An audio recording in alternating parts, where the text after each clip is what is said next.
एक ऐसी जमीन जो कि अपनी खूबसूरती के लिए जानी जाती है, लेकिन कभी ना खत्म होने वाले संघर्ष का एक मैदान भी है। आज ये जमीन भारत और पाकिस्तान दोनों की जिद बनी हुई है। 2019 में आर्टिकल 370 हटाने का जो 70 साल पुराना वादा था, वो रातों रात ही कैसे पूरा हो गया? क्या ये फैसला सही था या फिर डेमोक्रेसी पर एक प्रहार? और सबसे ज्यादा जरूरी सवाल, जो लोग यहाँ पर रहते थे वो आखिर में चाहते क्या थे? क्या वो इस फैसले से खुश भी थे? ये कहानी है जम्मू कश्मीर की, एक ऐसे फैसले की जिसने इसकी कहानी हमेशा के लिए बदल दी।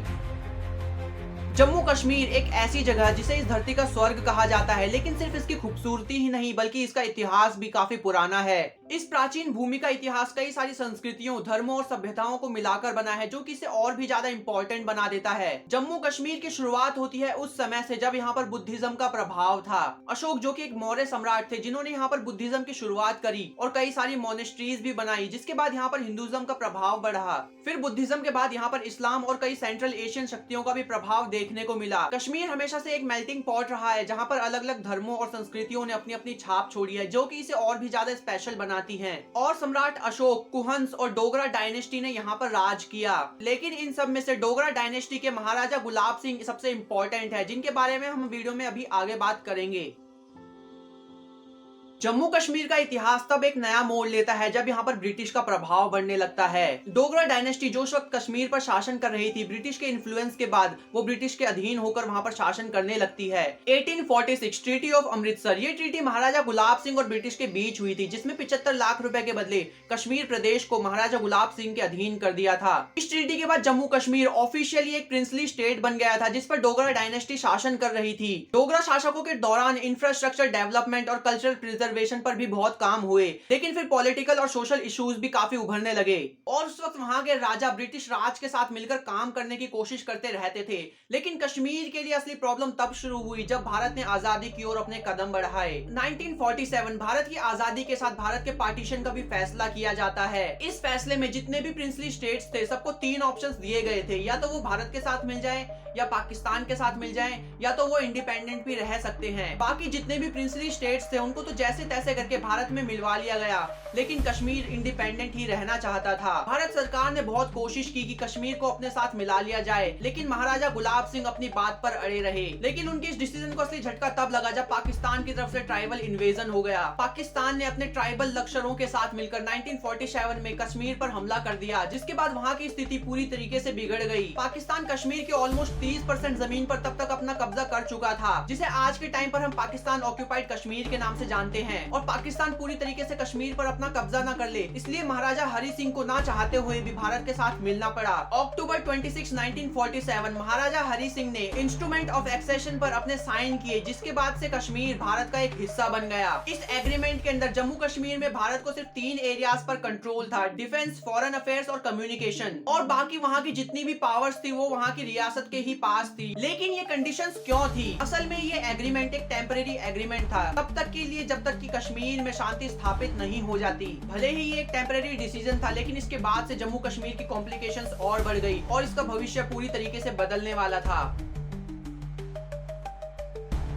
जम्मू कश्मीर अब भारत के साथ तो मिल गया था, लेकिन इसके साथ एक बड़ा कदम भी उठाया गया, वो था आर्टिकल 370। आर्टिकल 370 न सिर्फ ये तय करता था कि जम्मू कश्मीर भारत के साथ किस तरीके से रहेगा, बल्कि वो उसको एक अलग पहचान भी देता था। पंडित जवाहरलाल नेहरू, जो उस वक्त भारत के प्रधानमंत्री थे, उन्होंने जम्मू कश्मीर को भारत में मिलाने के लिए जल्दबाजी में कश्मीर को एक अलग आइडेंटिटी देने का वादा कर दिया था। उनका मानना था कि जम्मू कश्मीर को स्पेशल स्टेटस देना वहाँ के लोगों के लिए एक फायदे की बात होगी और जम्मू कश्मीर के लोगों को उनका कल्चर और उनकी पॉलिटिकल ऑटोनॉमी को संभालने का मौका भी देगा। ये एक पॉलिटिकल कमिटमेंट थी जो कि उस वक्त जवाहरलाल नेहरू ने जल्दबाजी में कर दी थी। आर्टिकल 370, जिसके अकॉर्डिंग जम्मू कश्मीर का खुद का कॉन्स्टिट्यूशन, खुद का फ्लैग और वहाँ के इंटरनल मैटर्स को संभालने की ऑटोनॉमी उन्हीं के पास होगी और भारत की सेंट्रल गवर्नमेंट के पास वहाँ के फॉरेन अफेयर्स, डिफेंस और कम्युनिकेशन संभालने का ही अधिकार था। आर्टिकल 35 है, जिसे 1954 में प्रेसिडेंशियल ऑर्डर के बाद जम्मू कश्मीर के जो नेटिव लोग थे उनको एक स्पेशल राइट देने के लिए इंट्रोड्यूस किया गया था, जैसे कि वहाँ की प्रॉपर्टी प्रॉपर्टी और एम्प्लॉयमेंट पर पहला हक वहाँ के लोगों का ही होगा। लेकिन जो ये ऑर्डर पास किया गया, क्या वहाँ के लोगों के लिए सच में फायदेमंद था?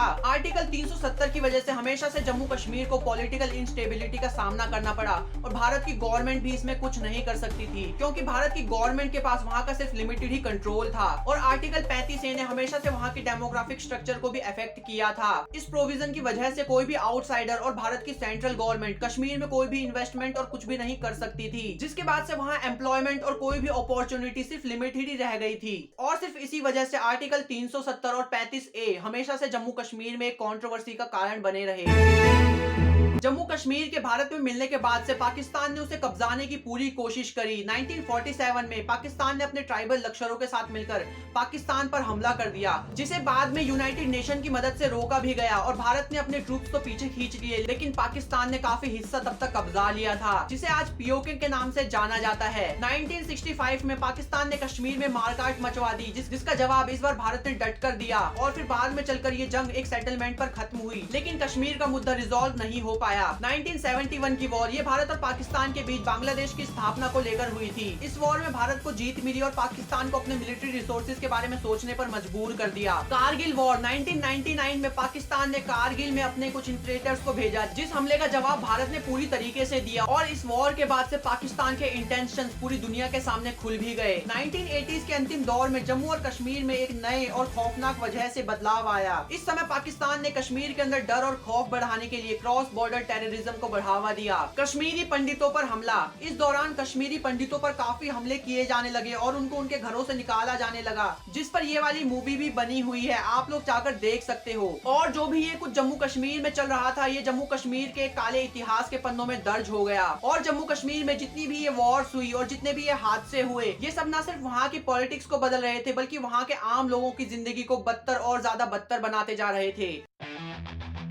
2019 तक जम्मू कश्मीर का पॉलिटिकल लैंडस्केप पूरी तरीके से बदल चुका था। आर्टिकल 370 को लेकर काफी डिसीजंस चल रही थी। एक तरफ बीजेपी और उनके सपोर्टर्स का मानना यह था कि स्पेशल स्टेटस जम्मू कश्मीर की डेवलपमेंट और इंटीग्रेशन में काफी रुकावट बन रहा है, और दूसरी तरफ उनका यह भी मानना था कि आर्टिकल 370 की वजह से ही जम्मू कश्मीर में टेररिज्म को भी बढ़ावा मिला है। बीजेपी ने अपने इलेक्शन मैनिफेस्टो में आर्टिकल 370 को हटाने का वादा किया था। नरेंद्र मोदी और अमित शाह की लीडरशिप में बीजेपी का ये एम जम्मू कश्मीर को पूरी तरीके से भारत में मिलाना था। 5 अगस्त 2019 भारत सरकार ने जम्मू कश्मीर में एडिशनल ट्रूप्स भेजे और एक कंडीशनल ब्लैकआउट लगा दिया। ये डिसीजन अचानक से लिया गया था, जिसके बाद से रीजन में टेंशन और अनसर्टेनिटी बढ़ गई। जम्मू कश्मीर रीऑर्गेनाइजेशन एक्ट को पार्लियामेंट में पास किया गया, जिसमें जम्मू कश्मीर को 2 यूनियन टेरिटरीज में डिवाइड कर दिया गया, जम्मू कश्मीर और लद्दाख। और इस एक्ट के जरिए जम्मू कश्मीर का स्पेशल स्टेटस पूरी तरीके से खत्म कर दिया गया। जम्मू कश्मीर का पूरी तरीके से स्पेशल स्टेटस खत्म करने के बाद उसको 2 यूनियन टेरिटरीज में डिवाइड कर दिया गया, लद्दाख और जम्मू कश्मीर। इसके बाद न सिर्फ भारत में बल्कि पूरी दुनिया में बवाल खड़ा हो गया। लेकिन क्या जो ये एक्शन भारत सरकार ने उस वक्त लिया था, जम्मू कश्मीर को उसका फायदा हुआ भी है या फिर नहीं?